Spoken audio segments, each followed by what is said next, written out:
Sometimes life breaks you so completely, you have to walk away from everything just to remember who you are. For Antonio Vega, a 52-year-old widowed father, that meant leaving behind the only world he knew and disappearing into the jungle with nothing but a backpack and a broken heart. He built a shelter under an ancient banyan tree and spent 200 days living off the land, writing letters to his estranged son he wasn't sure he'd ever send. Then one afternoon, while digging in the soil, his shovel hit something that shouldn't have been there. Beneath the roots lay a hidden chamber filled with journals and artifacts from someone who had lived there long ago, someone who had faced the same pain Antonio was running from. What he found would change everything. Before we dive in, tell us where you're tuning in from. And if this story touches you, make sure you're subscribed, because tomorrow I've saved something extra special for you. The morning Antonio Vega lost his job, he'd been awake since 4:30, same as always. 22 years of factory work had trained his body to rise before the sun, to have coffee brewing before the first light touched the kitchen window. He stood at the counter of his small apartment, watching steam curl from his mug, and tried to remember when mornings had stopped feeling like beginnings and started feeling like obligations. The apartment was quiet. It had been quiet for 3 years now, ever since Maria died. Her presence still lingered in unexpected places: the coffee mugs she'd chosen, the curtains she'd sewn, the small herb garden on the windowsill that he kept forgetting to water. He'd stopped seeing these things as reminders of her, and started seeing them as evidence of his failure to move forward. At 52, Antonio had believed he understood how life worked. You showed up, did your job, provided for your family, and built something stable. He'd been a supervisor at the textile factory since he was 30, working his way up from the floor to an office with his name on the door. It wasn't glamorous, but it was honest work. It paid the bills. It gave him identity. Maria had been a teacher, patient and warm in ways that balanced his quieter nature. They'd met at a community center dance when he was 23, and she'd laughed at his terrible dancing, but agreed to see him again anyway. Their son, Javier, came along 2 years later, a surprise that terrified and delighted them both. Antonio remembered holding that tiny, red-faced infant and making silent promises about the kind of father he would be. For years, he'd kept those promises. He coached Javier's soccer team, helped with homework at the kitchen table, taught him to fish in the river outside town, even though they rarely caught anything. He'd been present, engaged, proud. Maria used to tease him about being overprotective, but she'd say it with affection, her hand on his shoulder while they watched Javier play in the yard. Then Maria got sick. It started with fatigue she dismissed as stress from teaching. Then came the doctor visits, the tests, the word that changed everything: cancer. Stage 3 when they found it. Maybe stage 4. The oncologist's voice had been gentle but firm, discussing treatment options that sounded more like negotiations with death than plans for survival. She fought for 18 months. Antonio watched the woman he loved disappear by degrees, her energy first, then her appetite, then the light in her eyes that had drawn him to her decades before. Javier was 25 then, working as a graphic designer in the city, driving home every weekend to sit with his mother. Antonio saw his own grief reflected in his son's face, and it made everything harder. When Maria died, something in Antonio died with her. He continued going through motions, working, eating, sleeping, but he wasn't really present anymore. Javier tried to reach him, inviting him to dinner, calling regularly, suggesting he see a therapist. Antonio deflected every attempt. He told himself he was fine, that he just needed time, that grief was private, and he'd work through it alone. But he didn't work through it. He buried it, and himself along with it. The distance between Antonio and Javier grew slowly, almost imperceptibly. Missed calls became the norm. Dinners were rescheduled and then forgotten. Conversations grew shorter, more surface level. Javier stopped sharing news about his life, his work, his relationships. Antonio told himself it was natural, that his son was busy, that they were both adults with separate lives. The truth was simpler and more painful. Javier had needed a father, and Antonio had become a ghost. The factory closure announcement came on a Tuesday morning, delivered by corporate representatives who'd driven in from the capital. The company was consolidating operations, moving manufacturing overseas where labor was cheaper. The factory would shut down in 60 days. Severance packages would be offered. They were sorry for the disruption. Antonio sat in that meeting and felt nothing. Around him, colleagues reacted with shock, anger, tears. Men and women he'd worked beside for decades suddenly faced uncertain futures. But Antonio just felt numb, as if this were happening to someone else. The severance package was adequate but not generous. 22 years of service translated into a sum that sounded substantial until he calculated how long it would last. He had the apartment, which he'd been renting since selling the family house after Maria's death. He had some savings, depleted by medical bills. He had a resume that hadn't been updated in 2 decades for a job market that had moved on without him. He was 52 years old, unemployed, alone, and adrift. Javier called when he heard the news. "Dad, I'm so sorry. Listen, why don't you come stay with me for a while? You can figure out your next move. Take some time." "I'm fine," Antonio interrupted. "I have the severance. I'll find something. You don't have to do this alone." I said I'm fine. The silence on the other end of the line was heavy with unspoken words. Finally, Javier said, "You've been saying that for 3 years. You're not fine. You haven't been fine since Mom died, and you won't let anyone help you." "I don't need help." "Yes, you do. You're just too stubborn or too proud to admit it. I raised you better than to speak to me that way. You raised me, past tense. You stopped being my father when Mom died.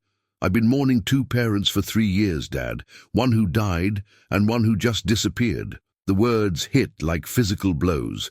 Antonio wanted to argue, to defend himself, but the truth of Javier's statement left him speechless. "I'm here if you want help," Javier said quietly, "but I can't keep trying to reach someone who won't meet me halfway." The call ended. Antonio stood in his apartment, phone in hand, and felt the last connection to his old life fray and snap. The eviction notice came 6 weeks later. The severance was gone, consumed by debts he'd been ignoring. The landlord was sympathetic but firm. He needed the apartment for a paying tenant. Antonio had 30 days. He spent those days sorting through possessions, deciding what to keep and what to abandon. Most of it felt meaningless. Furniture he'd bought with Maria, clothes that no longer fit the person he'd become, books he'd never read again. Javier's childhood drawings and school awards, carefully preserved by Maria in boxes Antonio couldn't bear to open. He kept very little. Some clothes, a few tools, his wife's wedding ring on a leather cord around his neck, a compass she'd given him on their 10th anniversary, engraved with words he couldn't read anymore without feeling hollow. "You are my true north." The idea came to him late one night while scrolling through his phone, looking at pictures from another life. He'd been an outdoorsman once, before responsibilities consumed his time. He and Maria had hiked together in their early years, camping in the mountains, talking about dreams under stars. He remembered feeling free then, feeling like himself. What if he went back to that? Not for a weekend, but completely. What if he just left everything behind and disappeared into the wilderness? No job to worry about, no debts to face, no son to disappoint. Just him and the land and the silence. It wasn't a plan so much as an escape, but that's what he needed. Escape. He sold what little he had left, bought basic camping gear and supplies, and researched remote locations far from cities and people. He found references to an old jungle region 300 miles south, largely unexplored, with a river system that made living off the land possible. He left on a Thursday morning without telling anyone. There was no one left to tell. The journey took 2 days by bus, then another day hiking into increasingly dense jungle. He followed the river upstream, pushing deeper into territory that showed no signs of human presence. When he found the banyan tree, massive and ancient with roots that spread like grasping fingers across the forest floor, he knew he'd found his place. The tree stood at least 80 feet tall, its canopy spreading wide enough to shelter a house. The root system created natural alcoves and sheltered spaces, perfect for building a primitive shelter. A small stream ran nearby, clear and cold. The area was rich with plant life, suggesting abundant resources. Antonio made camp that first night and slept better than he had in years. The first weeks were brutal. Building a shelter tested every skill he'd half remembered from his youth. His hands blistered, his back ached, his body protested every movement, but there was something cleansing about physical exhaustion. He fell asleep instantly each night, too tired for the nightmares that had plagued him in the city. Slowly, he established a routine. Wake with the sun, check water supply, forage for food, fruits, edible plants, the occasional fish from the stream, maintain the shelter, gather firewood. By the time darkness fell, he was ready for sleep again, and he wrote letters. Every evening, by firelight, he wrote to Javier on paper he'd brought with him. Long letters explaining why he'd left, what he was feeling, what he hoped to find in the silence. Letters he had no intention of sending. Letters that were more journal entries than actual communication. Day 14, he wrote one evening. I caught 3 fish today, using a spear I carved. Not very efficiently, but they'll feed me for 2 days if I smoke them properly. I keep thinking about that time I took you fishing when you were 7. We didn't catch anything, but you never complained. You were so patient, so eager to learn. When did I stop teaching you things? When did I stop being someone you wanted to learn from? The jungle became his world. He learned which plants were safe to eat, which held medicinal properties, where animals gathered to drink. He adapted to the sounds, the constant buzz of insects, the calls of howler monkeys at dawn, the rustle of unseen creatures in the undergrowth. By day 50, he felt stronger physically than he had in years. His mind, however, remained troubled. Solitude gave him space to think, but thinking brought him face to face with truths he'd been avoiding. He'd run away. He was hiding. This wasn't healing. It was just a different kind of death. But he stayed. Where else was there to go? By day 198, the shelter had become a small homestead. He'd built a rainwater collection system, a smoking rack for fish, even a rudimentary garden where he'd planted seeds from fruits he'd eaten. The place felt permanent, and that scared him. That morning he decided to expand the garden. The soil near the tree's largest root looked fertile, and he had seeds ready for planting. He took his shovel, selected a spot, and began to dig. 10 minutes later, the shovel hit something solid. Antonio knelt in the dirt, brushing soil away from whatever his shovel had struck. At first, he assumed it was a root or stone, common obstacles in jungle terrain. But as he cleared more earth, weathered wood emerged. Planks arranged deliberately, edges fitted together with the precision of human hands. His heartbeat quickened. In 200 days, he'd seen no evidence of human presence beyond his own. The jungle felt primordial, untouched, yet here was proof that someone else had been here, had built something, had left their mark. He dug more carefully now, clearing soil with his hands. The wooden structure was about 3 feet square, buried roughly 2 feet deep. Age had weathered the planks to gray, but they remained solid. Some kind of trapdoor, sealed at the edges with a resinous substance that had hardened over time. Antonio sat back on his heels, studying his discovery. Every practical instinct told him to leave it alone. Who knew what might be down there? The structure could be unstable. There could be animals nesting inside. It could be a grave, and disturbing it felt wrong. But curiosity burned stronger than caution. In 200 days of solitude, nothing had captured his attention like this. He needed to know what lay beneath. He worked the shovel's edge along the trapdoor's perimeter, breaking the resin seal. The material cracked and flaked away, releasing a faint medicinal smell, something like pine mixed with herbs. After 20 minutes of careful prying, he felt the door shift. Antonio grabbed the iron ring mounted in the center and pulled. The door resisted, then gave way with a groan of protesting wood. Cool air wafted up from below, carrying scents of earth and old paper and something vaguely floral.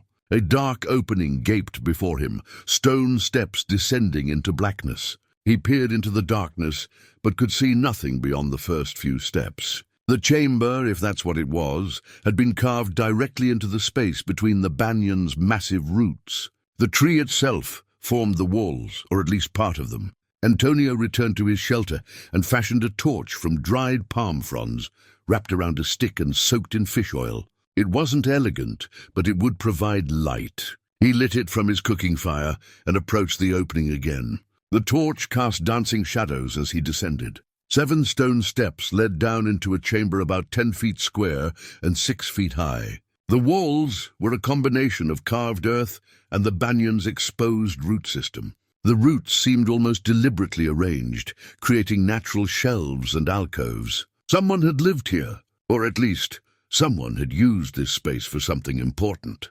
The chamber was surprisingly dry. The banyan's roots must have created a natural barrier against moisture, preserving what lay inside. Wooden shelves lined one wall, holding clay jars, small boxes and bundles wrapped in oiled cloth. A wooden table stood against another wall, its surface covered with objects arranged with obvious care. Antonio moved slowly through the space, torch held high, trying to make sense of what he was seeing. This wasn't a grave or a storage cache. This was someone's sanctuary. On the shelves, he found jars containing dried plants and herbs, their contents still identifiable despite decades of storage. Some he recognized from his time in the jungle, medicinal plants he'd seen growing nearby.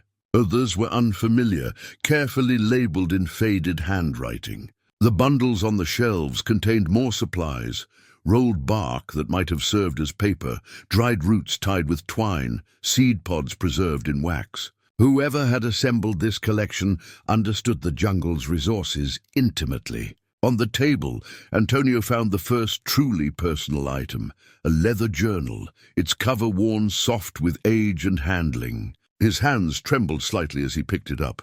This felt like trespassing on someone's privacy, even though that someone was clearly long gone.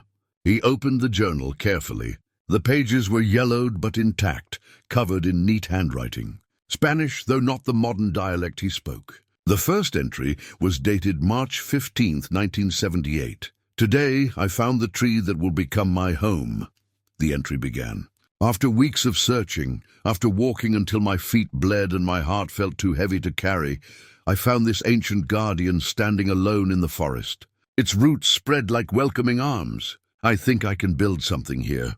I think I can survive here. I have to believe that because I have nowhere else to go." Antonio read the words twice, then a third time. The emotion behind them resonated in his chest like a struck bell. These could have been his own words. This could have been his own first night under the banyan. He flipped through more pages, reading fragments. The writer was a woman named Isabella. The handwriting became clearer as he adjusted to its style. She wrote about building a shelter, learning to find food, struggling with loneliness and grief. May 3rd, 1978. "The nightmares are worse when it rains. I hear the water and remember that night, the way the earth moved, the sounds they made. I wake up calling their names. But there is no one here to answer. There is only the jungle and the rain, and the memory of everything I lost." Antonio's throat tightened. He turned more pages, finding entries that detailed daily survival, but also something deeper. A woman processing unbearable loss through careful observation of the world around her. He noticed movement at the edge of his torchlight and turned to see a wooden box on one of the shelves, slightly larger than the others. It was carved with intricate patterns, geometric designs mixed with representations of plants and animals. He set the journal down and lifted the box carefully.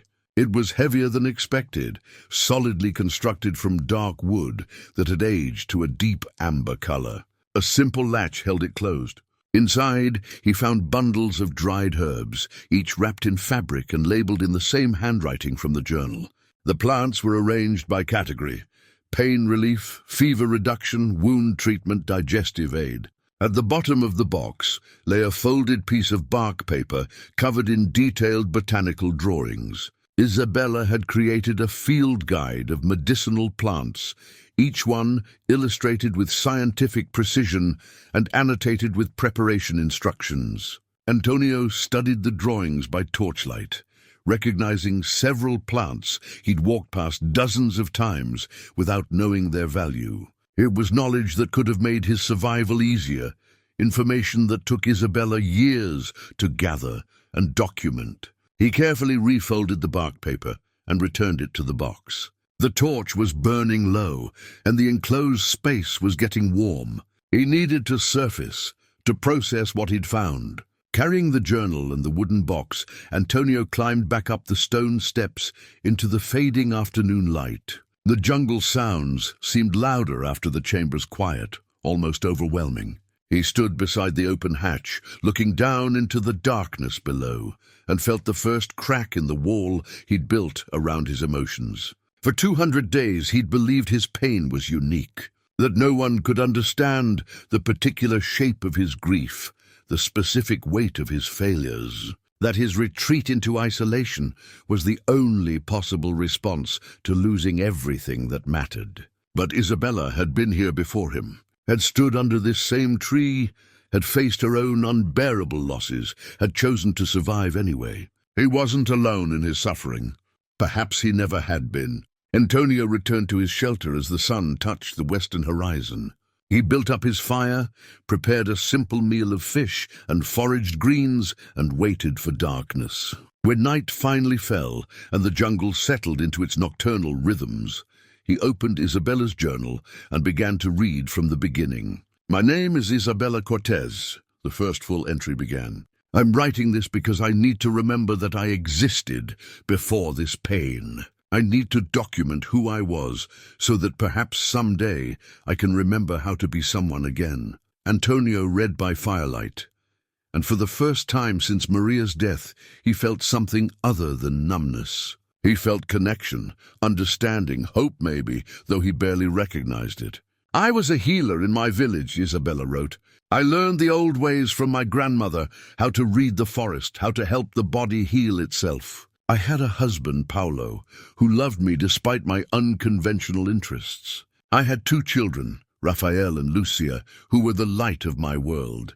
And in one night of rain and mud and terrible luck, I lost them all." The entry went on to describe a landslide that destroyed her village. She'd been away, gathering plants in the hills. When she returned, there was nothing left, just mud and debris and death. She'd searched for survivors, for her family, for anyone, but the earth had swallowed everything. "I am the only one who survived," she wrote, "and I do not know if that is a blessing or a curse." Antonio closed the journal as tears blurred his vision. He understood that question intimately. He'd asked himself the same thing after Maria died, after Javier stopped calling, after he'd lost his job and his home, and every anchor to his former life. Why was he still here when everything he cared about was gone? He looked up at the banyan tree, its massive silhouette dark against the star-filled sky. Isabella had found her way to this tree 47 years ago, carrying the same questions, the same pain. She'd survived here. She documented her journey, and if her journal was in that chamber, sealed away with such care, that meant she'd eventually left. She'd survived long enough to move forward, to close this chapter and begin another. Antonio had come to the jungle to disappear, but maybe, like Isabella, he'd actually come here to remember how to live. He picked up his own notebook, the one where he wrote letters to Javier, and began a new entry. Day 198. I found something today that I can't fully explain yet. Evidence that I'm not the first person to run from the world and hide under this tree. Her name was Isabella, and she lost everything just like me. I don't know her whole story yet, but I'm going to learn it. I have a feeling she has something to teach me. I have a feeling that's exactly why I found her." He paused, pen hovering over paper, then added one more line. "I think maybe I was meant to find this. I think maybe I'm meant to understand that survival is possible, that healing is possible, that there's a path forward even when you can't see it yet." Antonio looked at the words he'd written and felt something shift inside him, subtle but undeniable. For the first time in 3 years, he felt the faintest flicker of purpose beyond mere survival. Tomorrow, he would return to the chamber. He would read more of Isabella's story. He would learn what she had to teach. Tonight, though, he simply sat by his fire and let himself feel hope. Morning arrived with the usual chorus of howler monkeys, their calls echoing through the canopy like ancient warnings. Antonio woke feeling different, alert in a way he hadn't been in months. He had purpose now, something beyond the repetitive routines of survival. After a quick breakfast of fruit and leftover fish, he gathered his torch materials and descended back into the chamber. In daylight filtering down through the hatch, the space looked less mysterious, but no less significant. He'd brought his own lamp this time, a better light source for extended reading. He started systematically, examining each shelf and its contents. The clay jars held exactly what he'd suspected, preserved herbs and plant materials, each labeled with its name and uses. Isabella's handwriting was precise, almost clinical. She'd been organized, methodical, someone who imposed order on chaos as a way of maintaining control. Antonio understood that impulse. His own shelter had become increasingly structured over the months, everything in its place, daily routines followed with near religious precision. It was easier to keep the mind occupied when the hands were busy. On the second shelf, tucked behind several bundles of dried roots, he found something that made him pause. A small wooden shrine, no bigger than a shoebox, carved with delicate patterns of vines and flowers. The wood was darker than the box he'd found yesterday, polished smooth by years of handling. He lifted the shrine carefully and opened its hinged front. Inside, a silver locket rested on a bed of faded fabric. The locket was tarnished but still beautiful, engraved with a pattern of interlocking circles. His fingers trembled as he picked it up, feeling its weight, substantial, real, loved. The locket opened with gentle pressure.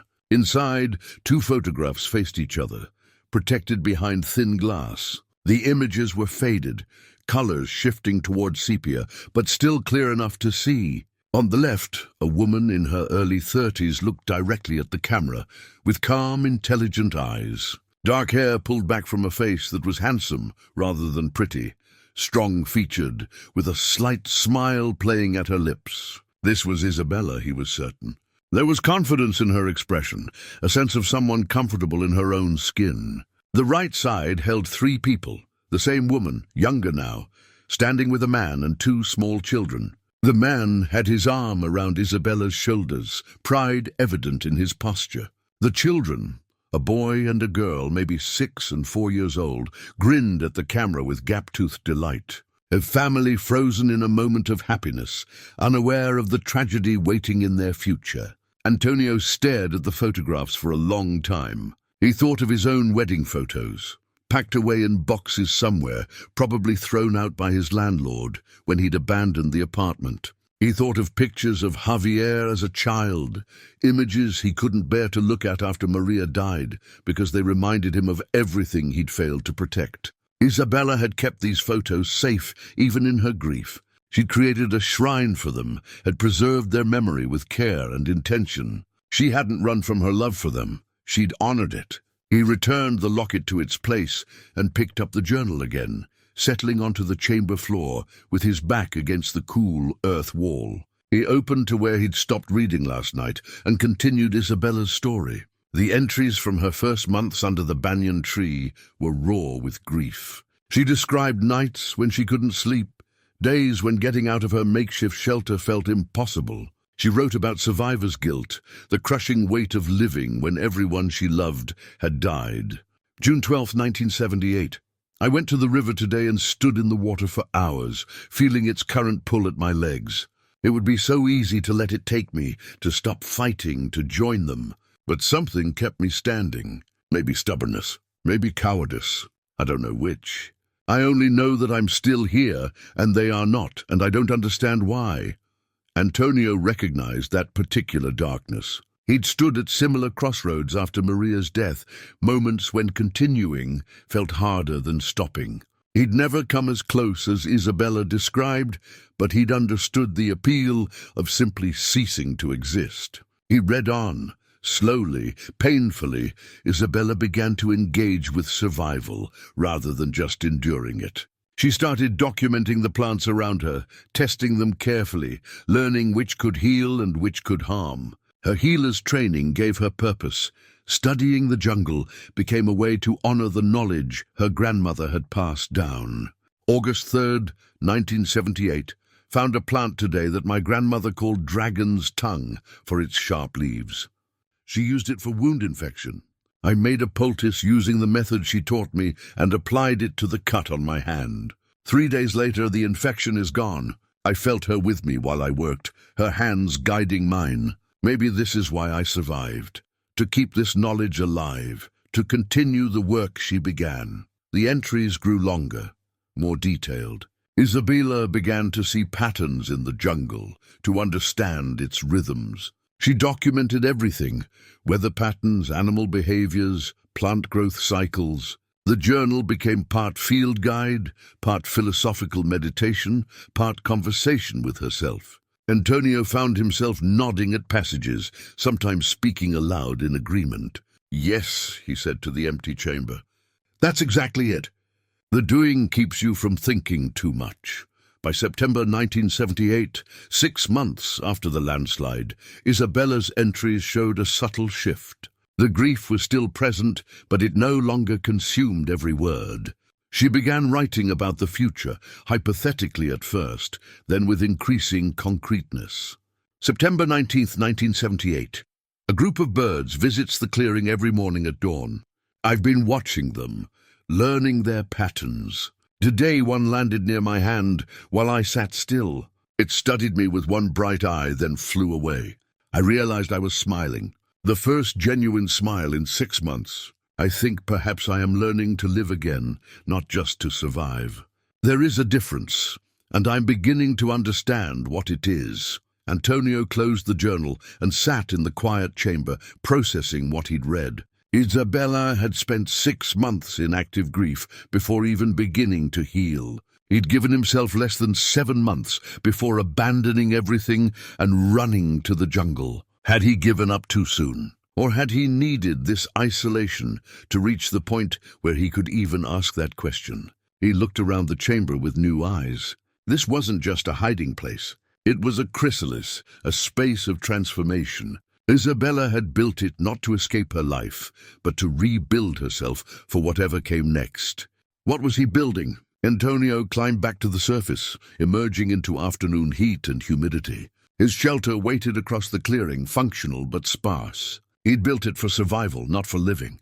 There was a difference, as Isabella had written. He spent the rest of the afternoon expanding his garden, working the soil with his hands, thinking about growth and purpose. The physical labor felt meditative, each movement deliberate. He planted seeds from a papaya he'd eaten days ago, wondering if he'd be here long enough to see them fruit. The question surprised him.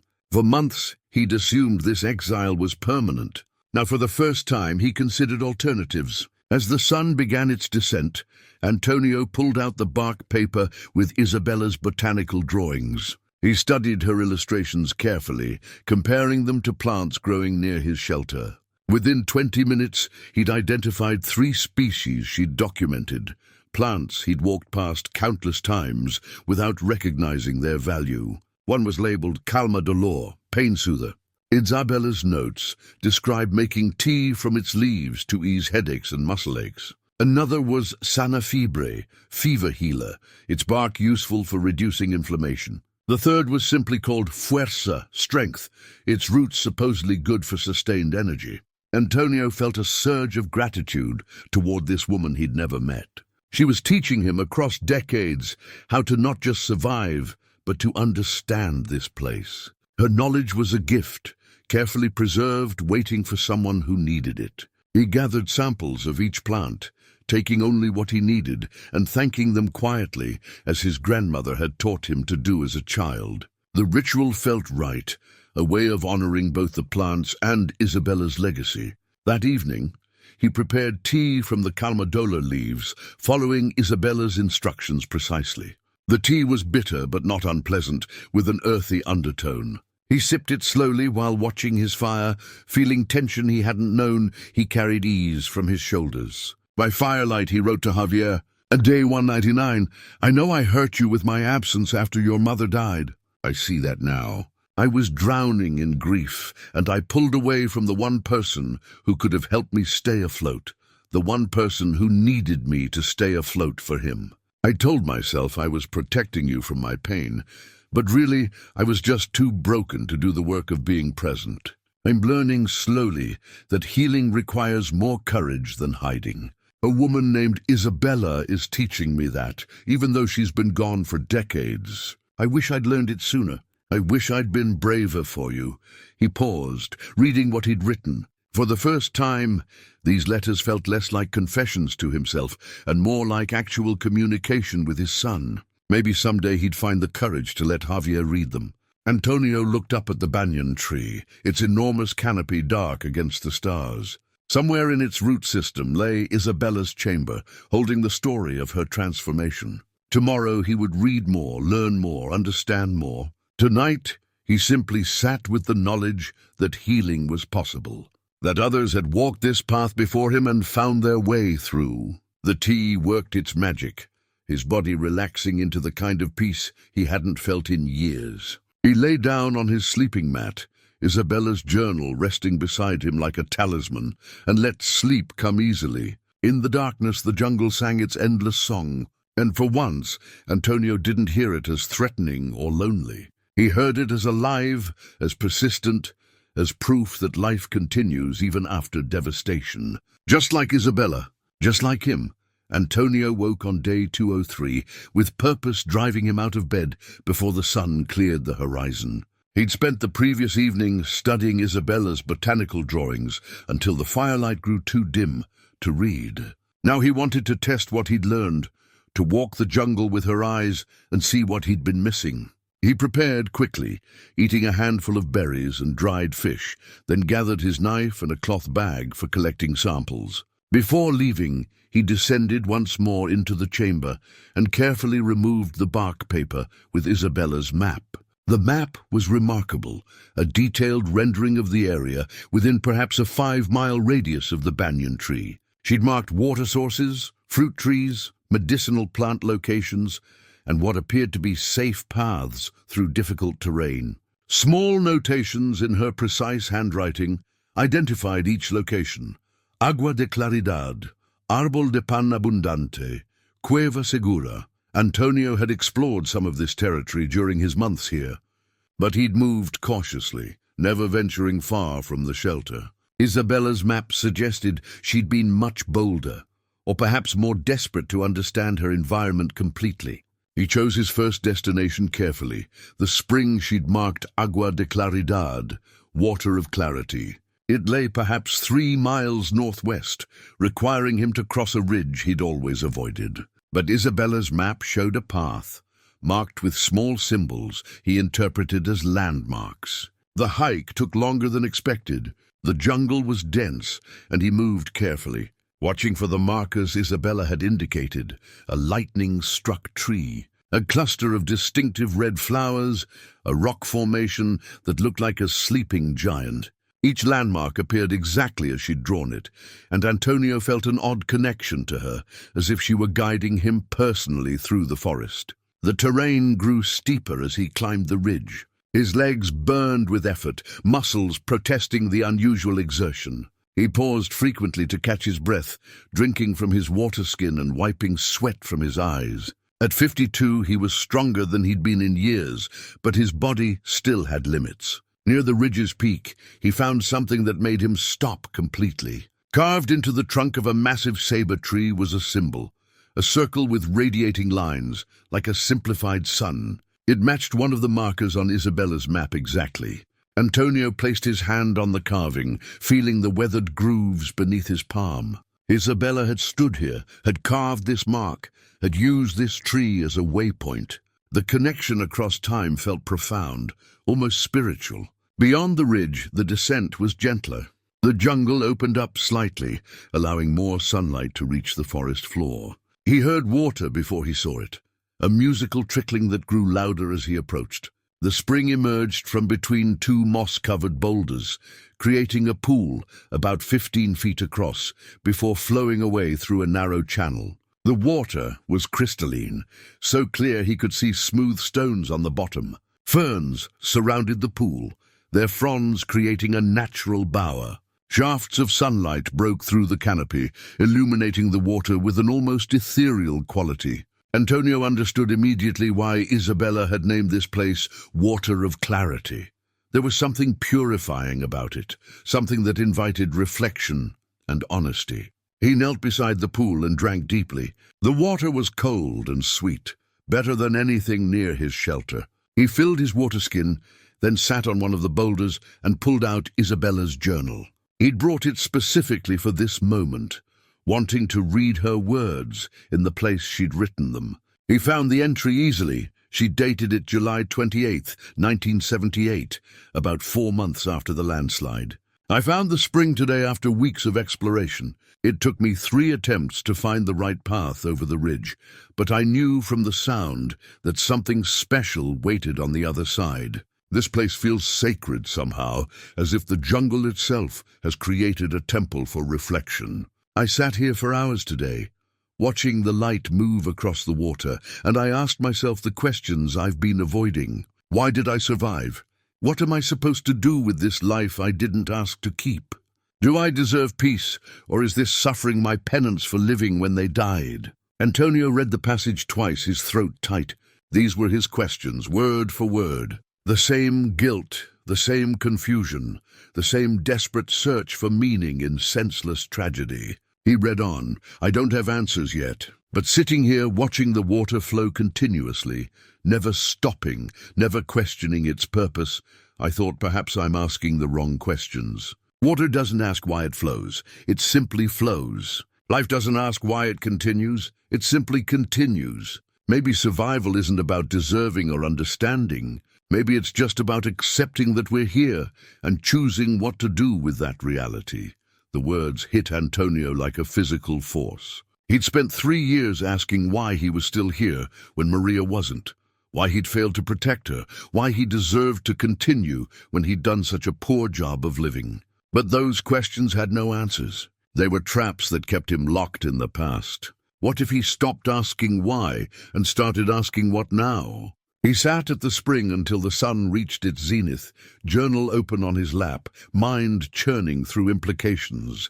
Isabella had come to this place seeking clarity and found it, not in answers, but in the decision to stop demanding them. She'd chosen to accept her survival and build something from it. Could he do the same? The hike back to the shelter felt different.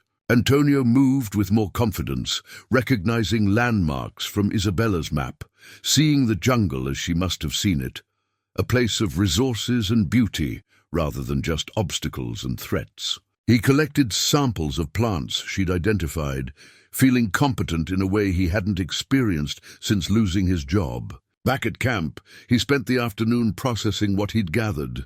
Using Isabella's notes, he prepared several remedies: a salve for cuts, tea for digestion, a poultice for insect bites. The work was meditative, connecting him to traditions older than his grief, older than his failures. As evening approached, he built up his fire and prepared a proper meal. He'd been surviving on minimal food, eating just enough to maintain energy. But tonight he wanted more. He wanted to honor the day, the discovery, the shift he felt happening inside himself. He grilled fish, seasoned with herbs, roasted tubers he'd dug that morning, and made tea from the calmadola leaves. The meal was simple but satisfying, and he ate slowly, tasting each bite with attention, rather than just consuming fuel. After dinner, he pulled out his letter-writing materials. Day 203. I went on a journey today, following a map drawn by a woman who died before you were born. She led me to a place she called Water of Clarity, and I understand now why she named it that. Clarity doesn't mean having all the answers, Javier. It means accepting that some questions don't have answers and choosing to move forward anyway. Your mother tried to tell me this before she died. She said, "Don't let grief make you disappear." But I didn't understand. I thought grief was something to fight or endure, not something to accept and carry. Isabella understood. She lost everything, her husband, her children, her entire community, and she survived. More than survived. She learned, she grew. She eventually found a way back to life. I think that's what I'm doing here, finally. Learning to carry my grief without letting it carry me. He paused, pen hovering over paper. Then he wrote something he'd never written before in any of his letters. I want to see you again. I want to tell you this in person. I don't know when I'll be ready, but I know now that I will be. Eventually, that's progress, isn't it? That's hope. Antonio read the words back to himself and felt moisture in his eyes. Hope. He hadn't used that word, hadn't felt that feeling.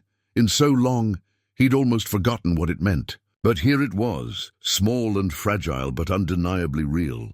He looked at Isabella's journal, resting beside him as it had every night since he'd found it. She'd left him more than botanical knowledge and maps. She'd left him a template for transformation, proof that the human spirit could endure unimaginable loss and still find reasons to continue. Thank you, he whispered to the darkness, to Isabella's memory, to whatever force had led him to that banyan tree, and the secrets buried beneath it. The fire crackled, sending sparks spiraling into the night sky. Antonio watched them rise and fade, and saw in their brief existence a metaphor he was only beginning to understand. Life was temporary, fragile, easily extinguished. But while it lasted, it burned bright. He could choose to keep burning. He could honor Maria and the years they'd had by living fully rather than dying slowly. He could be the father Javier deserved, even if that meant doing the hard work of healing first. Isabella had shown him it was possible. Now he just had to find the courage to follow her path. Antonio banked his fire for the night and lay down on his sleeping mat, Isabella's journal held against his chest like a promise. Tomorrow he would explore another location from her map, and the day after that another. He would learn everything she had to teach him, would honor her legacy by becoming the person she'd worked so hard to become. A person who survived, a person who healed, a person who found purpose again. The jungle settled into its nighttime rhythms around him, and Antonio drifted towards sleep with the first real peace he'd felt since Maria's death. He was still lost, still damaged, still uncertain about the future. But he was no longer alone in his darkness. Isabella walked beside him now, her words lighting the path forward. Day 215 arrived with heavy rain, the kind that turned the jungle floor into a maze of streams and made travel impossible. Antonio sat under his shelter's extended roof, watching water sheet off the palm fronds he'd woven together months ago. The sound was hypnotic, almost meditative. He'd spent the past 12 days exploring every location marked on Isabella's map. Each site had taught him something about the jungle, about survival, about himself. A cave system that provided shelter during storms. A grove of fruit trees that produced year-round. A high point where the canopy opened enough to see stars with perfect clarity. But more than physical discoveries, he'd found emotional ones. At each location, he'd read Isabella's journal entries written there, learning how she'd processed her grief through connection with the land. She'd been methodical about healing, treating it like any other skill that required practice and patience. Today, confined by weather, Antonio decided to explore the chamber more thoroughly. He'd been focused on the journal and the botanical materials, but he suspected there was more to discover. He descended the stone steps carefully, the rain making them slick. His lamp cast steady light across the familiar space. He'd organized things over the past weeks, grouping similar items together, treating Isabella's sanctuary with the respect it deserved. On the lowest shelf, tucked behind several clay jars, he found a cloth bag he'd somehow overlooked before. It was made from coarse fabric, tied with a leather cord, and lighter than expected when he lifted it. Inside were dozens of small wooden tokens, each about the size of a coin. Antonio spread them across the wooden table, studying them by lamplight. Each token was carved with different symbols, some geometric patterns, others stylized representations of plants or animals. The craftsmanship was exquisite, each piece smoothed and polished by handling. He returned to the journal, searching for references to the tokens. It took 20 minutes of careful reading before he found what he was looking for in entries from 1981, 3 years after Isabella had arrived at the banyan tree. March 14th, 1981. Today I returned to human society for the first time since the landslide. I traveled to a village 2 days east of here, following river paths I'd been mapping. I went because I had to know if I could exist among people again, if I could speak without my voice breaking, if I could look at children without seeing Raphael and Lucia in every face. It was harder than I expected, but I met a woman there, older, with kind eyes. She had a fever her family couldn't break. I recognized the symptoms from my training. I offered to help, and she accepted. 3 days later, the fever broke. Before I left, she gave me a small piece of wood and asked me to carve something to remember her by. I made a token with the symbol for healing, a circle with a cross. My first patient after loss. The first person I could help when I couldn't help my own family. Antonio read on, finding more entries about the tokens. After that first success, Isabella had begun traveling to nearby villages periodically, offering her skills as a healer. Word spread. People sought her out.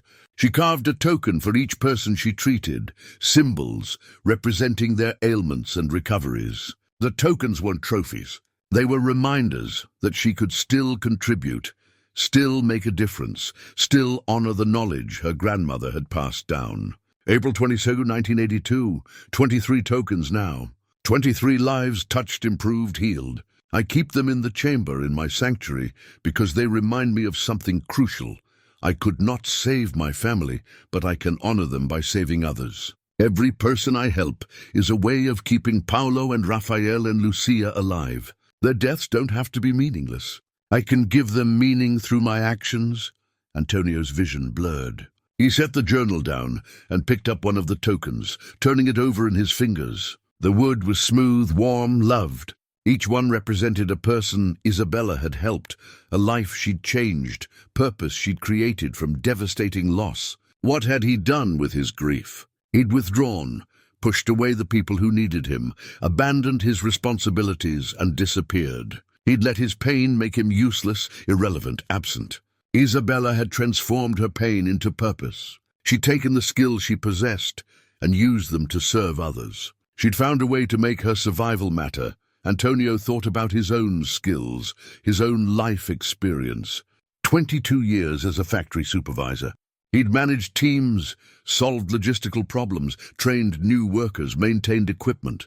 He'd been good at his job, valued, respected, but he'd never thought of it as meaningful, never seen it as service. It was just work, just a way to earn money and provide for his family. But what if he'd been thinking about it wrong? What if those years had taught him skills that could be valuable in other contexts? What if his experience could help others, the way Isabella's healing knowledge had helped her village? The thoughts felt overwhelming, too large to process in the chamber's confined space. Antonio gathered the tokens carefully and returned them to their bag. He ascended back to the surface, where rain still fell steadily, turning the clearing into a shallow pond. He stood in the downpour, letting water run through his hair and down his face, mixing with tears he didn't bother to hide. The jungle absorbed his emotion without judgment, the rain washing away nothing but making space for everything. When had he last felt useful? When had he last helped someone, truly helped them, the way Isabella had helped her patients? Not since Maria's death. And before that, he couldn't remember. He'd been going through motions, doing his job competently but without engagement, providing for Javier materially, but not emotionally. He'd been surviving, not living, just like he'd been doing in the jungle for 200 days. The rain began to ease. Antonio returned to his shelter, changed into dry clothes, and built up his fire. He prepared tea and sat watching the flames, thinking about transformation and purpose and the difference between existing and contributing. That evening, he wrote to Javier with a clarity he'd never achieved before. Day 215. I've been thinking about the man I was before your mother died. I thought I was doing everything right. working hard, providing for our family, being responsible. But I realize now I was just going through motions. I never asked myself what kind of impact I wanted to have, what legacy I wanted to leave, how I could serve something larger than just my own comfort and security. When your mother got sick, I told myself I was being strong by holding everything together. But really, I was just avoiding the reality that I had no idea how to face loss. And after she died, I had no framework for rebuilding because I'd never built anything meaningful to begin with, just a structure of routines and responsibilities without real purpose underneath. Isabella teaches me daily that purpose comes from service, from using whatever skills you possess to help others. I had skills, Javier. I still have them. But I let my grief convince me they were worthless. I'm learning they're not. I'm learning that every life has value if we choose to use it well. He paused, reading what he'd written, then added, I failed you by not being present after your mother died. But I want you to know I see that now. I understand what I did wrong. And I'm working to become someone worthy of a second chance, if you're willing to give me one. Not the man I was before. He was broken in ways I didn't recognize. But someone new, someone better. Someone who understands that being a father means being present, being useful, being someone you can rely on for more than just money and a roof. Antonio set down his pen and stared into the fire. The rain had stopped completely now, leaving behind the fresh smell of wet earth and vegetation. Nightbirds called in the darkness, their songs overlapping into a complex melody. He thought about the tokens, each one representing a choice Isabella had made to help rather than hide, to engage rather than retreat. 23 tokens. 23 times she'd chosen purpose over pain. How many times had he made that choice? How many opportunities had he missed because he was too buried in his own suffering to see beyond it? But that was the past. The question now was what came next. He couldn't change the 3 years he'd wasted or the damage he'd done to his relationship with Javier. But he could change what happened from this moment forward. Isabella had spent 3 years in the jungle healing before she was ready to return to society. Antonio had spent 7 months. Was he ready? Could he go back and face what he'd left behind? Not yet. He knew that with certainty. But he was closer than he'd been. Each day, each discovery, each lesson from Isabella's life brought him nearer to the person he needed to become. He looked at the bag of tokens sitting beside his sleeping mat. Tomorrow, he would carve his own token, not to commemorate helping someone else, but to mark the moment he decided to start trying. A reminder that transformation was possible, that purpose could be found, that even broken people could learn to be useful again.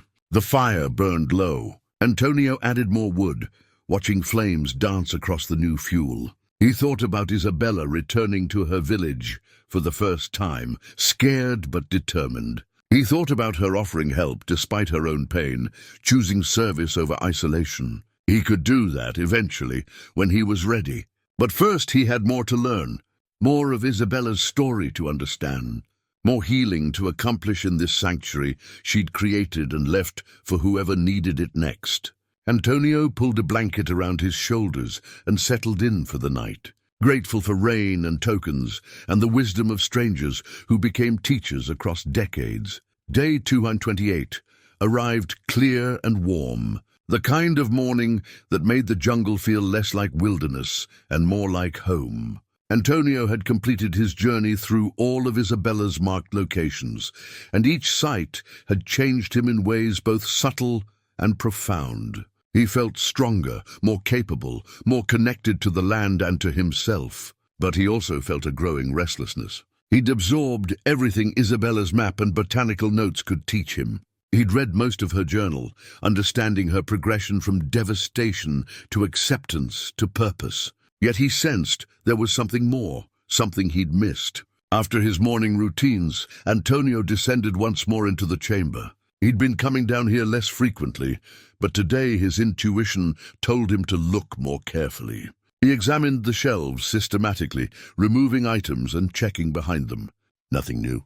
He studied the walls, looking for hidden compartments. Then he remembered the parchment, Isabella's final message. He'd found it tucked behind a loose stone. What if there was more? He began testing stones methodically.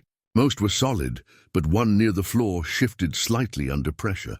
Antonio worked carefully, digging around its edges. After 10 minutes, he pulled it free. Behind it, a small cavity held a metal box sealed with wax. Inside were papers wrapped in oiled cloth. A birth certificate dated June 12, 1984.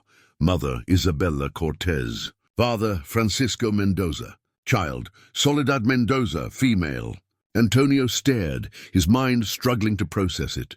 Isabella had given birth to a daughter in 1984, 6 years after the landslide that killed her first family. She'd started over. She'd built a new life. More documents followed. A marriage certificate from 1982, letters from grateful patients. A deed to a community health center dated 1985. Newspaper clippings, yellowed and fragile. One article from March 1988 showed an older Isabella standing in front of a building. The headline read, "Local healer honored for decade of service to indigenous communities." Antonio read slowly. The article described Isabella's work preserving traditional medicine, training practitioners, providing free care. A quote from her appeared. "My first family lives in my heart always. But they taught me that love doesn't end, it transforms. My second family, my patients, my community, they gave me purpose to continue. We honor the dead not by dying with them, but by living fully in their memory." Tears ran down Antonio's face. Isabella hadn't just survived. She'd built an entirely new life, had dared to love again, had created meaning from catastrophic loss. More photographs emerged. Isabella at 45 beside a kind-eyed man, Francisco. Another showing her holding an infant, Soledad. A third capturing her teaching young women about plants. The final item was a sealed envelope marked "Para mi hija cuando sea mayor," for my daughter when she is older. Antonio debated, then broke the seal. The letter described the landslide, the jungle years, meeting Francisco. Isabella wrote about her hesitation to love again, her fear of losing again, her ultimate decision to take the risk. "You are not my second chance, Soledad," she wrote.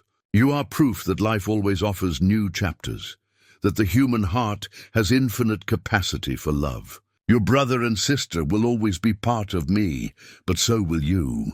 Love doesn't work that way. It only multiplies." The letter ended with advice about living fully, loving completely, understanding that loss doesn't have to be the end of the story. Antonio read it twice, then carefully returned everything to the box. He sat in the chamber for nearly an hour, processing what he'd learned. Isabella hadn't just survived and healed. She dared to build again, to love again, to risk her heart despite knowing intimately how much loss could hurt. Maybe that was the final lesson. Not just survival or healing, but the willingness to be vulnerable again, to engage fully with life despite its risks. He thought about Maria, about their good years together. After she died, he'd decided unconsciously but firmly that he was done. Done with connection, done with vulnerability, done with anything that could hurt him again. But that decision had hurt Javier, had destroyed their relationship, had turned Antonio into a ghost. Isabella showed him another path. She'd lost everything, then found Francisco and had Soledad. She'd risked devastation again, but chose life anyway. Could Antonio do the same? Could he risk reconnecting with Javier, knowing that relationship could bring pain as well as joy? Antonio carefully replaced the box behind the stone. This was Isabella's legacy, meant for her daughter. But he was grateful beyond words for what he'd learned. Ascending to the surface, he emerged into afternoon sunlight. The banyan tree towered above him, witness to countless lives and stories. Isabella had found refuge here, healed here, eventually left here to build a new life. Now it was his turn. That evening, Antonio wrote the most important letter yet. Day 28. I discovered something today that changes everything. Isabella didn't just survive, she rebuilt completely. She remarried, had another child, created a legacy of service that lasted decades. She took the absolute worst thing that could happen and transformed it into something beautiful. not by forgetting her first family, but by honoring them through how she chose to live afterward. I've been so afraid, Javier. Afraid of risking more pain, afraid of failing again, afraid of being vulnerable. But Isabella teaches me that fear is not a reason to stop living. It's a sign that something matters enough to be scary. You matter. Our relationship matters. I want to come back. I want to see you. I want to do the hard work of rebuilding what I damaged. Not because I've figured everything out, but because you deserve a father who tries. I'm not ready yet, but I will be soon, I promise. He looked at what he'd written. A promise, a commitment, a decision to choose life even with all its risks. Above him, stars emerged in the darkening sky. Antonio sat with the knowledge that his time here was approaching its end. Isabella had needed 5 years. He'd had 7 months. But the timeline didn't matter. What mattered was reaching the point where you were ready to try again. He was almost there. Day 235 arrived with a sense of finality Antonio couldn't shake. He woke knowing what his mind had been slowly accepting. It was time to leave. The decision crystallized over breakfast as he watched the sun rise through the banyan's canopy. He'd learned everything Isabella had to teach him. The rest of his transformation would have to happen in the world. He spent the morning organizing possessions, deciding what to take and what to leave. Most could return to the jungle, but some things he needed: tools, clothes, the letters to Javier. The letters, 235 of them.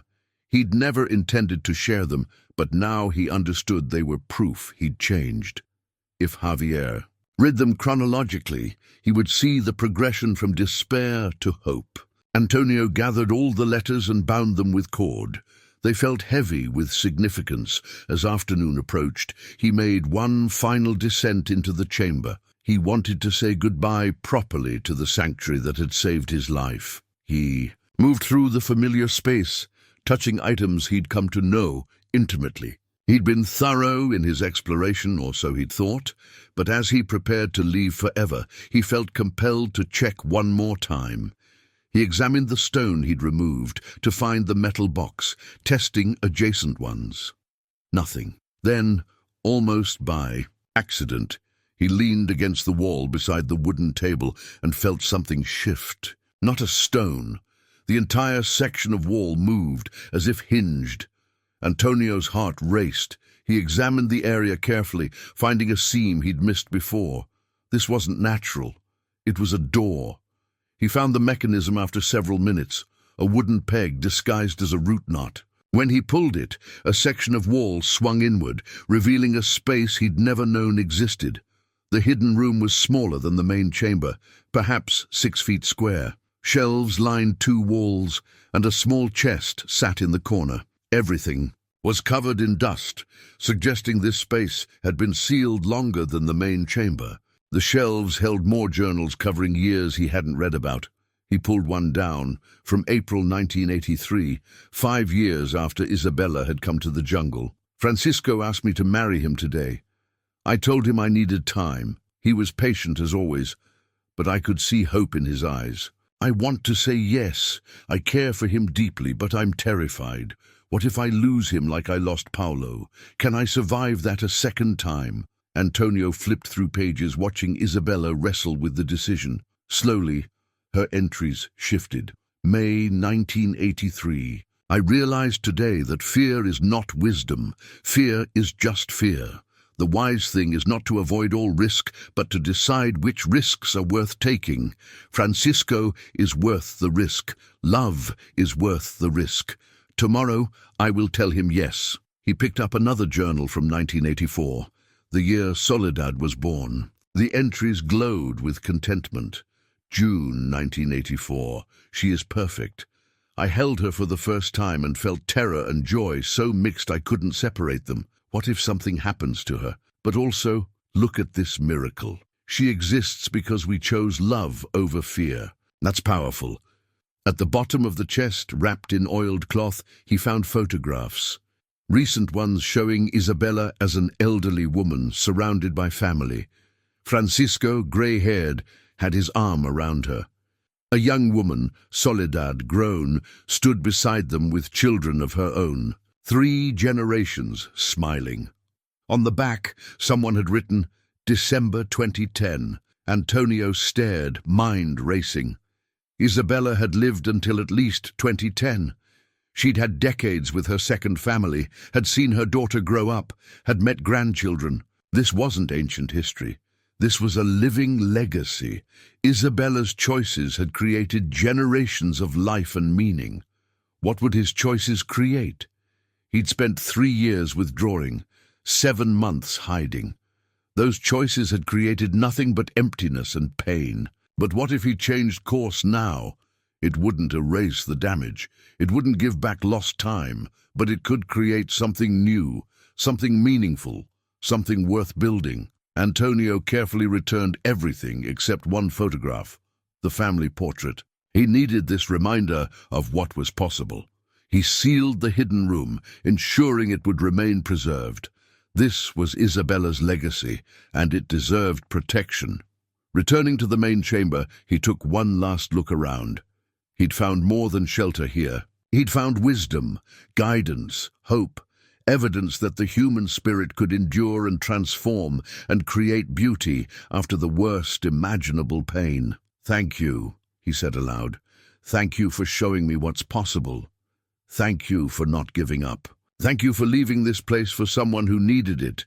He ascended for the final time and sealed the trapdoor, covering it with earth until invisible. Let it wait for the next broken soul who needed sanctuary. At his shelter, Antonio completed his preparations. He wrote a final entry summarizing what he'd learned and what he intended to do. Then he pulled out his letter-writing materials one last time. Day 235. Tomorrow I leave and begin the journey back to you. I found proof today that Isabella not only survived, but thrived. She lived into old age, saw her daughter grow up, met grandchildren. She rebuilt completely and created a legacy that continues generations later. That's what I want, Javier. Not to reclaim the past, but to build something new, to create a legacy of presence instead of absence. I have all my letters, 235 of them. They tell how I got from who I was to who I'm becoming. I want you to have them. I want you to understand the journey. And then, if you're willing, I want to begin building our future. Something honest, something worth creating. He looked at the bundle of letters. They represented 7 months of processing and healing. The most honest thing he'd ever written. Tomorrow, the journey back would begin. Tomorrow, the next chapter would start. Tonight, he rested in gratitude for the chapter ending. Dawn on day 236 arrived with clarity Antonio hadn't experienced in years. He woke feeling alert, purposeful, ready. Today he would begin the journey back to the world he'd fled. He moved through his morning routine one final time, but everything felt charged with significance. This was the last breakfast at this fire, the last water from this stream, the last morning watching sunlight through the banyan's canopy. Antonio packed methodically. His backpack held clothes, basic tools, the bundle of letters, Isabella's bark map, and the photographs. Everything else he left for the jungle.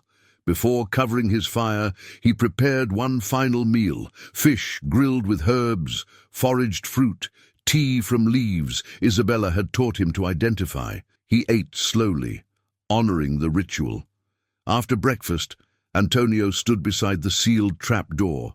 He'd already said goodbye, but he felt compelled to leave something, a marker for whoever might come after. He found smooth wood and carved a message in Spanish. Gracias, Isabella. Tu historia salvó otra vida. Que este lugar siga siendo refugio para los perdidos. Bam, thank you, Isabella. Your story saved another life. May this place continue to be refuge for the lost. He placed the carved board at the banyan's base, where it would be visible but protected. A monument only the jungle would see. The sun climbed higher. Antonio shouldered his pack and pulled out the compass Maria had given him. The engraving was still visible. You are my true north. For so long, Those words had felt like accusation, but now he understood differently. Maria had given him the tool for finding direction. The ability to orient himself came from within. He'd lost his direction after her death, but the compass had been there all along. He just hadn't been ready to use it. Antonio opened the compass and watched the needle settle, pointing north. His route would take him northwest, following the river downstream. 3 days to the nearest village. He took a final look at his shelter, at the garden, at the clearing that had been his world for 200 days. Then he turned and walked away without looking back. The first hours were physically demanding, but emotionally liberating. Each step carried him from isolation toward whatever waited ahead. The jungle path was familiar. He'd explored this area thoroughly. But he saw it differently today, with Isabella's knowledge layering over his own. By midday, Antonio reached terrain he'd never explored, moving beyond Isabella's map boundaries. This felt significant. He was charting his own course now, applying her lessons but making his own choices. He stopped for lunch beside a stream, eating dried fruit and nuts. While resting, he pulled out the bundle of letters and looked at the progression. The early ones were bitter, self-pitying. The recent ones were reflective, hopeful. The man who'd written those early letters was a stranger now. That man had been broken and convinced his brokenness was permanent. What had changed? Isabella's story, certainly, but also time, solitude, the discipline of daily survival, the opportunity to face himself. And something else, the decision to stop asking why and start asking what now. That shift had opened possibilities. The terrain grew steeper in the afternoon. His body protested. Months of jungle life had made him strong, but sustained hiking used different muscles. He thought about Javier, trying to imagine their reunion. Would his son even agree to meet? Their last conversation had been brutal. 7 months of silence since then. 7 months during which Javier had probably moved on. The doubt was familiar. The old voice insisting he'd done too much damage, that reconciliation was impossible. But he recognized that voice now, fear masquerading as realism.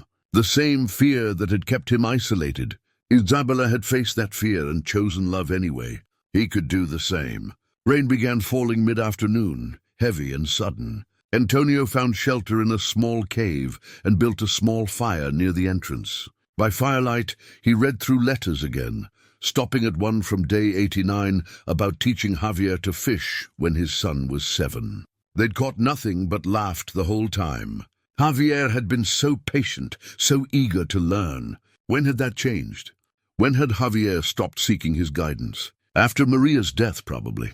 Antonio had withdrawn so completely that Javier learned to stop asking for help, stop sharing his life, stop expecting his father to be present. The distance grew slowly, in tiny increments that accumulated into a chasm. Antonio wrote in the margin, "I forgot this memory completely." Buried it because looking at it hurt. But forgetting the joy doesn't honor her memory. It dishonors it. She would want me to remember the happiness. I'm remembering now, finally. The rain continued for hours. Antonio dozed intermittently, waking to add wood to the fire. He dreamed of Maria. But for the first time in years, the dreams weren't nightmares. They were memories of good times, her laugh, her hand in his, the way she'd looked at him across the dinner table, content and at peace. He woke fully, as rain tapered off, evening light filtering through the cave entrance. His body ached from hiking and the hard stone floor, but his mind felt clear. Tomorrow he would cover more ground, probably reaching populated areas by afternoon.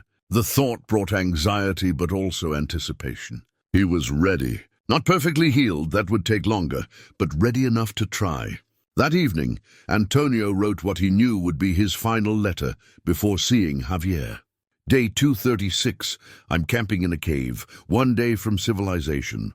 Tomorrow I'll reach a village and begin finding my way back to you. I'm scared, Javier, terrified. What if you won't see me? What if you've moved on? What if I've waited too long? But I'm coming anyway, because staying in the jungle would be choosing fear over love, and I'm done making that choice. I'm willing to do the work of repair, I hope you are too. See you soon. Your father. He stared at the signature. Your father.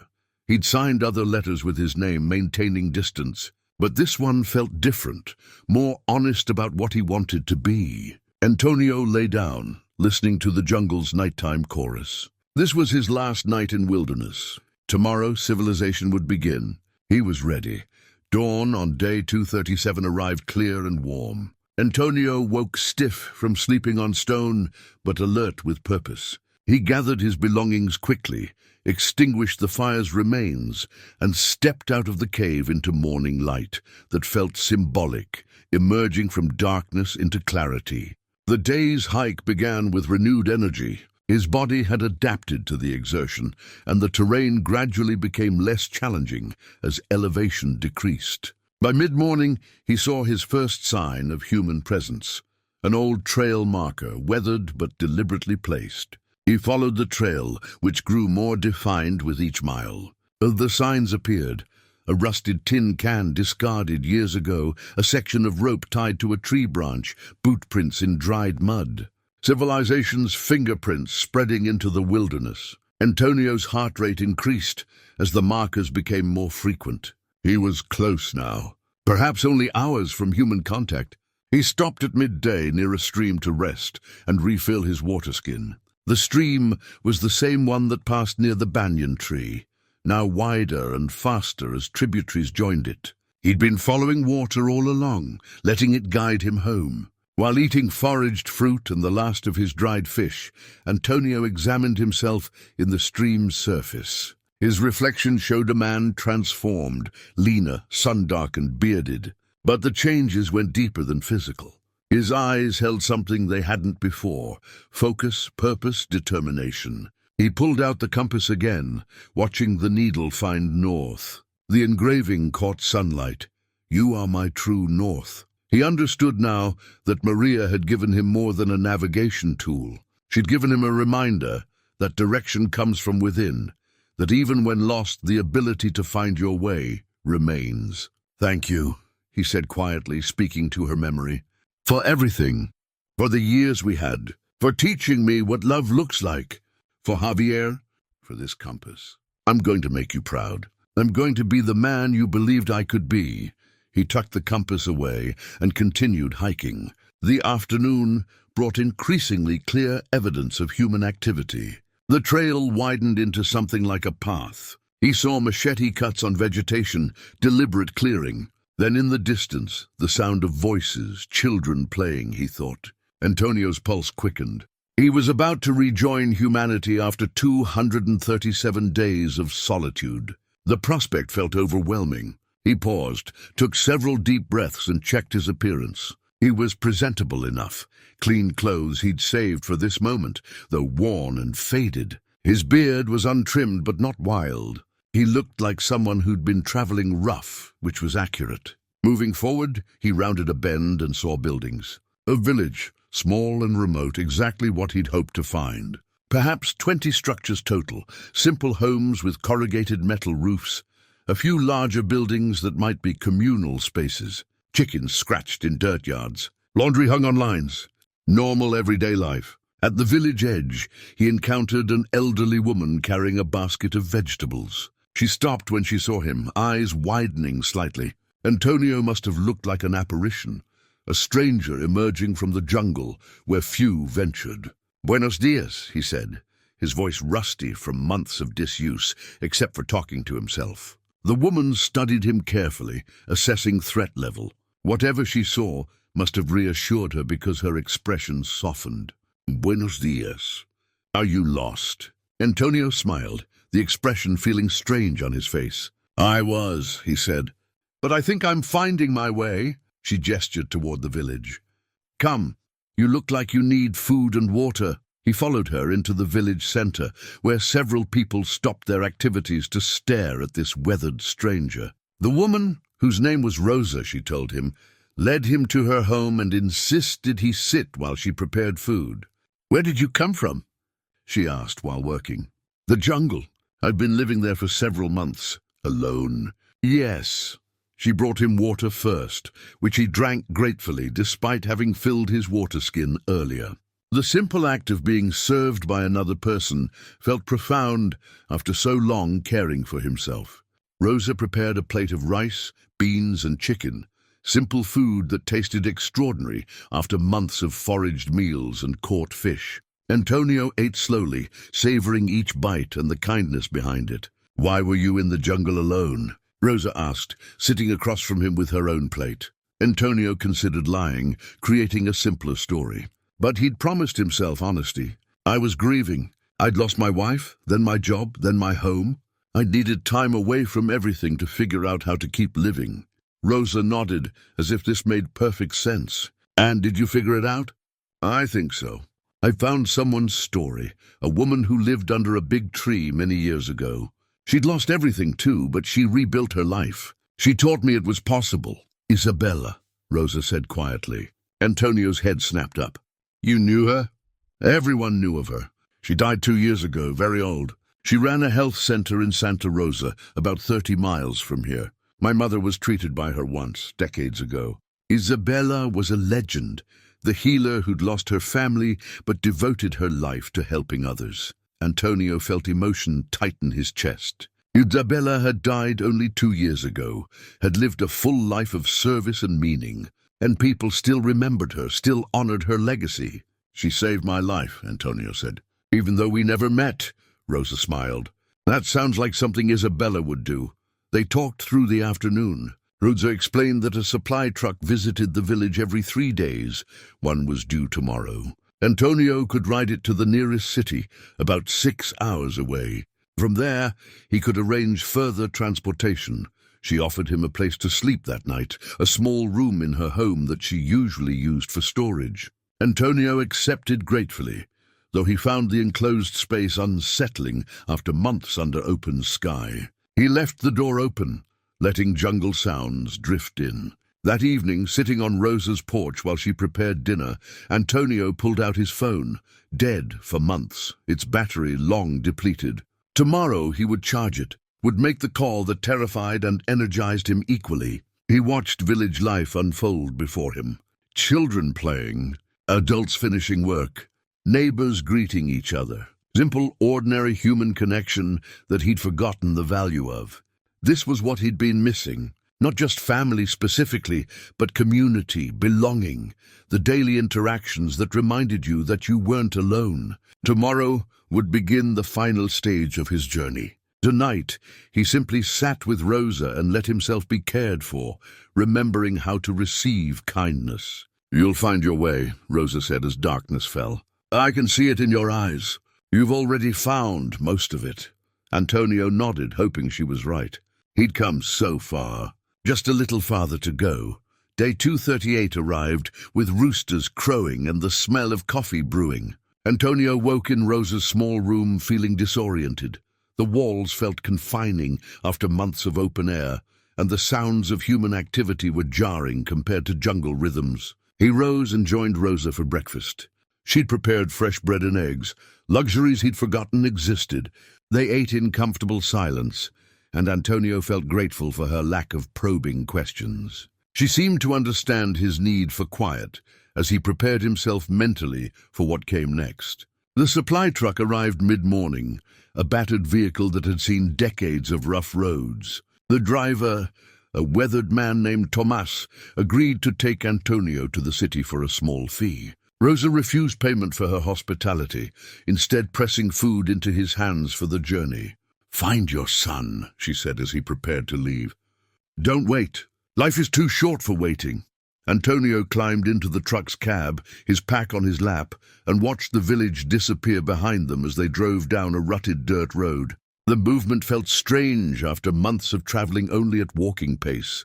The drive took 6 hours, bouncing over rough terrain that gradually smoothed into paved roads as they approached civilization. Antonio watched the landscape change.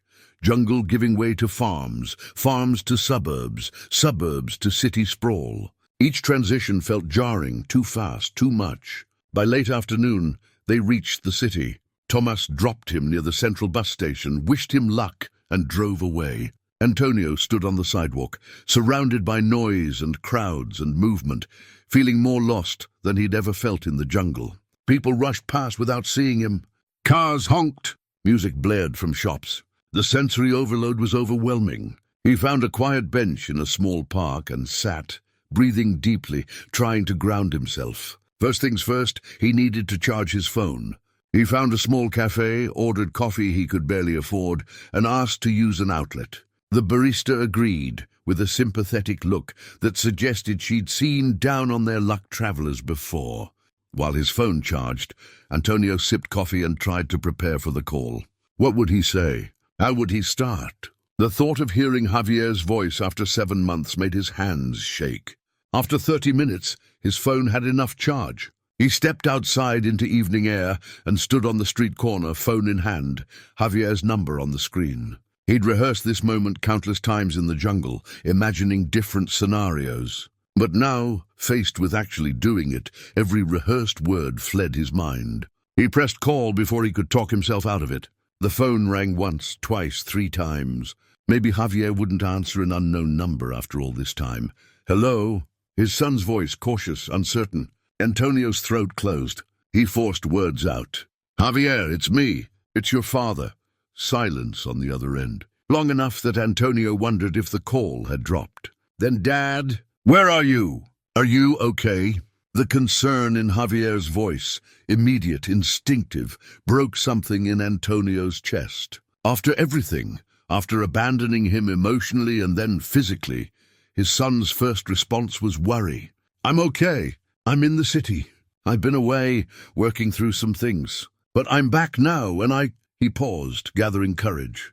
I'd like to see you, if you're willing. Another silence, shorter this time. Where have you been? It's a long story. One I'd like to tell you in person if you'll give me that chance. He heard Javier breathing, thinking. Tomorrow. There's a coffee shop on Mercado Street near the plaza. Do you know it? I'll find it. 2 o'clock. After work in the morning. I'll be there. Thank you, Javier. Don't thank me yet. The words were sharp but not cruel. We have a lot to talk about. I know. I have things to say too. Things I should have said a long time ago. The call ended. Antonio stood on the street corner, phone in hand, heart pounding. Tomorrow. He would see his son tomorrow. The reality hit him. He'd done it. He'd made the call, asked for the meeting, taken the first step toward reconciliation. The hardest part still lay ahead, but he'd begun. He needed a place to stay.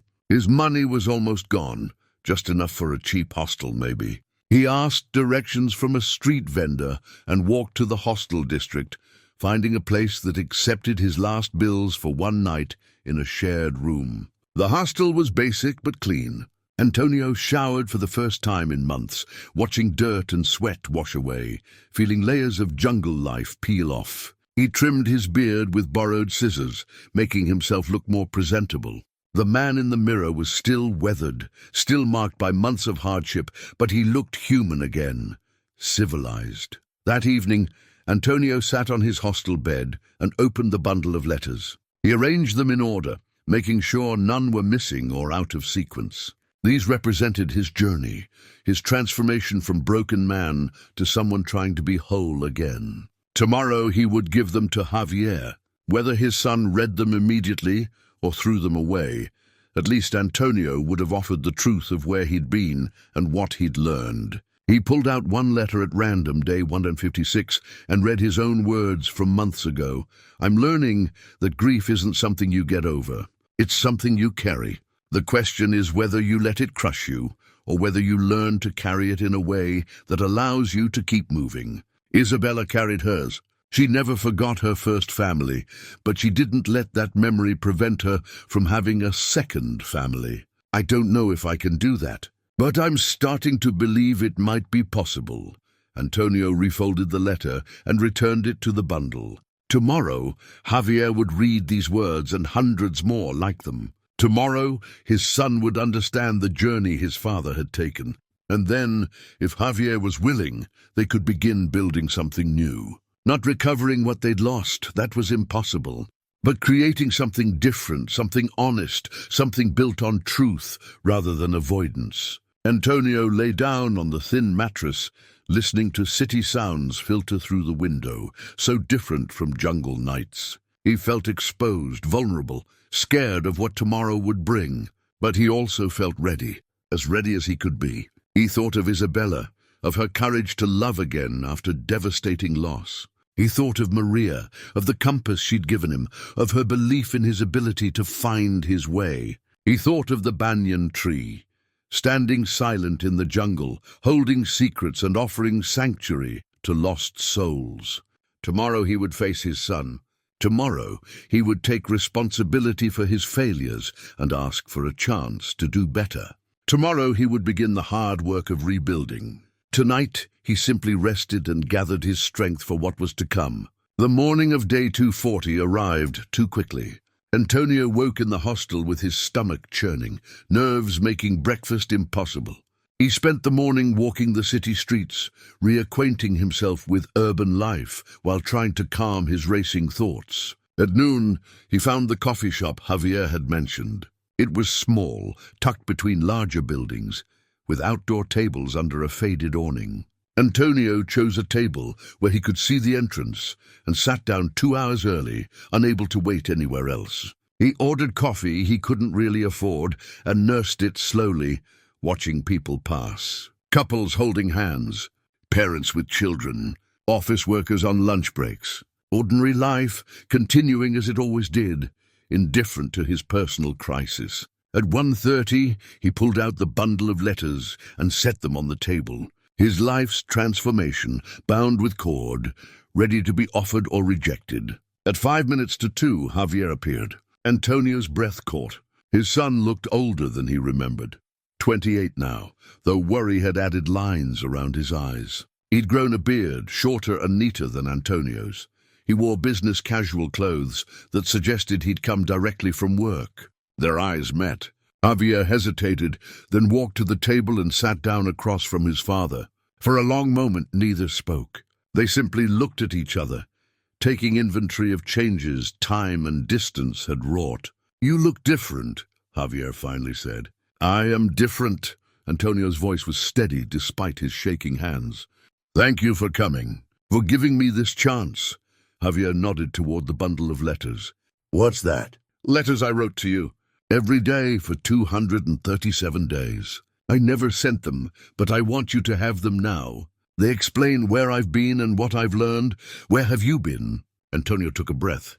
"In the jungle, living under a tree, surviving off the land, running away from everything I'd lost and couldn't face." Javier's expression hardened. "You ran away. For 7 months. While I wondered if you were alive or dead. I know. And I'm sorry." "Sorry." Javier's voice rose slightly. "Do you have any idea what it's like to have your only parent just disappear? To call and get nothing? To wonder if you were lying in a ditch somewhere?" Antonio accepted the anger. It was deserved. "No, I don't.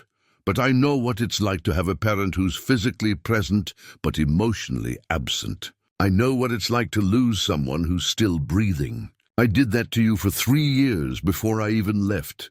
The honesty seemed to surprise Javier. He sat back, studying his father. "You're right," Antonio continued.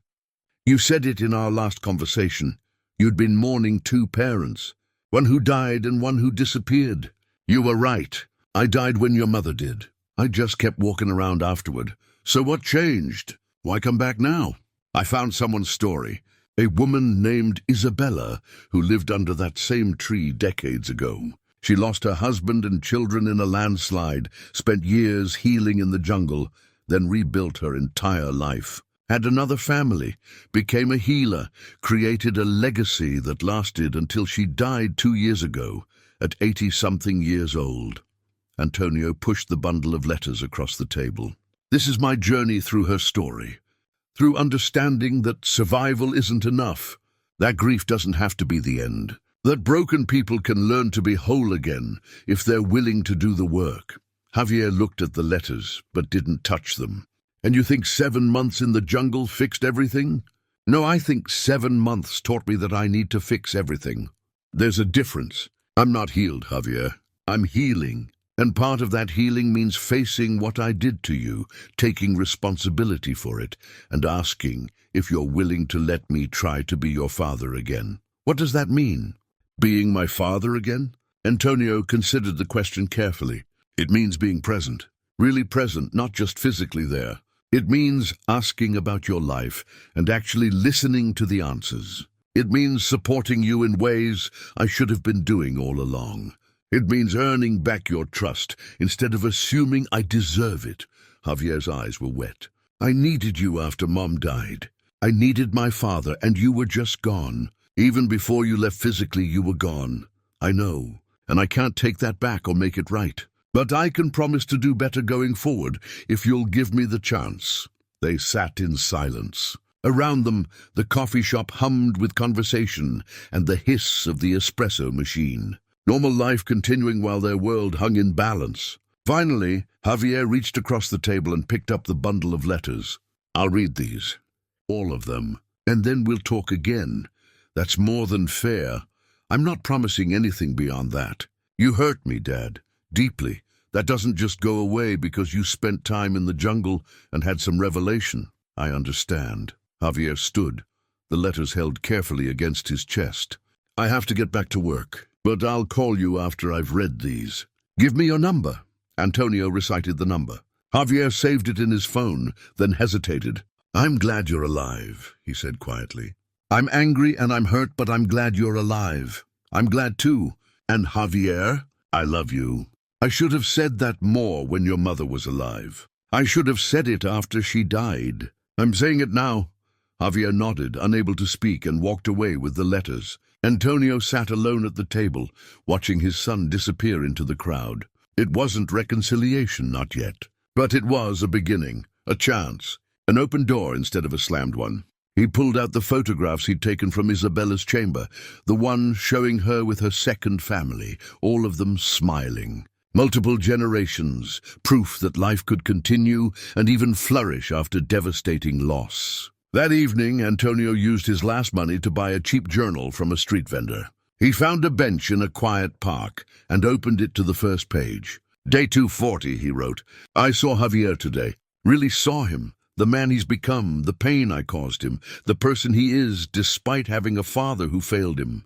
He didn't forgive me. Maybe he never will completely. But he's willing to read my letters, to understand my journey, to consider whether we can build something new. That's more than I deserve, but I'm grateful for it.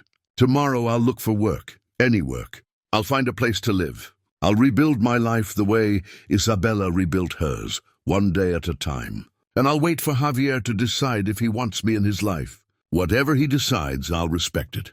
But I'll keep trying to be someone worth having around. That's my promise to him. To Maria's memory, to Isabella's legacy, and to myself. He closed the journal and looked up at the evening sky. Stars were beginning to appear, barely visible through city lights, but there nonetheless. The same stars that had shone over the jungle, over the banyan tree, over countless generations of people facing their own losses and choices. Isabella had shown him the path. Now he had to walk it himself. Day by day, choice by choice, building a life worth living from the ashes of the one that had burned down. Antonio stood and walked into the city evening, uncertain of the future, but no longer paralyzed by fear. He'd survived. He'd learned. He'd begun the hard work of living again.